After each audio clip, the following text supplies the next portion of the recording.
So this problem has a little bit of everything in it. I really like this problem. It says that we have a wheel of diameter of 3 centimeters and it has a 4-meter cord wrapped around its periphery with no overlapping.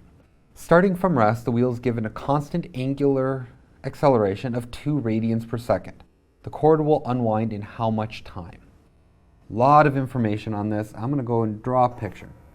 So I have a wheel. It has a diameter. Has a diameter. This means that its radius, r, is equal to 0.015 meters. We had 3 centimeters, which is 0.03 meters, but that's a diameter, so my radius is 0.015 meters. And around that, I'm going to wrap a cord and pull it off, and this cord is 4 meters long in terms of how much cord we have. I'm just going to designate that by S. And we know that it starts from rest, so omega naught is equal to 0, and it has an angular acceleration of 2 radians per second. And we want to know what the time is for this thing to unwrap.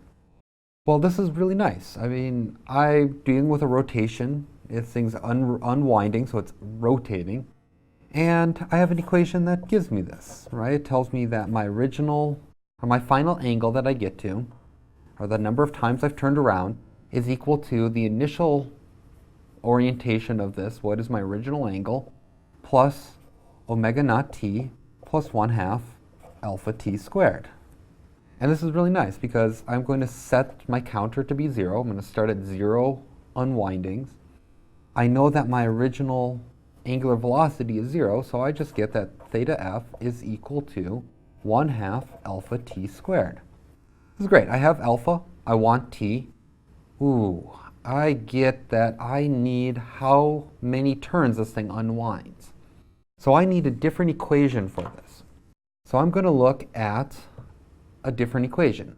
I know that if this thing unwinds, for every time it unwinds, I get 2 pi r amount of string that pulls, that unwinds off of it. Or I remember the equation that theta times the radius is equal to the path length that goes off. So I originally said that I have 4 meters for S, or I can say that theta is equal to S over R. Now when I get to this point, all I have to do is substitute in this equation for my previous equation, and I get S over R is equal to 1/2 alpha t squared. That's just using this and substituting in theta for theta f. Tells me that if I have a certain amount of string wrapped around the radius, this is how long it's going to take. So rearrange the equation, I get 2s over r alpha square rooted is equal to t, which is equal to, what are my values? My values are a value of 2, a value of 4 meters, a value of 0.015 meters, and a value of 2 radians per second squared. And I square root all that. And if I did everything correct, I plug this in, the 2 will cancel with 2. I have 4 divided by 1.05, so this is 400 divided by 1.5. 2 decimal spots over, 2 decimal spots over. And this is going to be square rooted, and it's going to give me seconds at the end. So 400 divided by 1.5, that's a little bit over 20. Say it's close to, well, let's see, what am I working out? 400 divided by 1.5 is equal to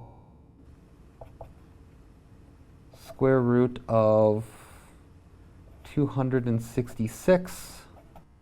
And the square root of 266, I would say, is on the order of 16 seconds. So not a hard problem to figure out. We just had to work through our kinematic equation for rotation, relate the rotational motion to the translational motion, combine the equations, and plug in our numbers and solve.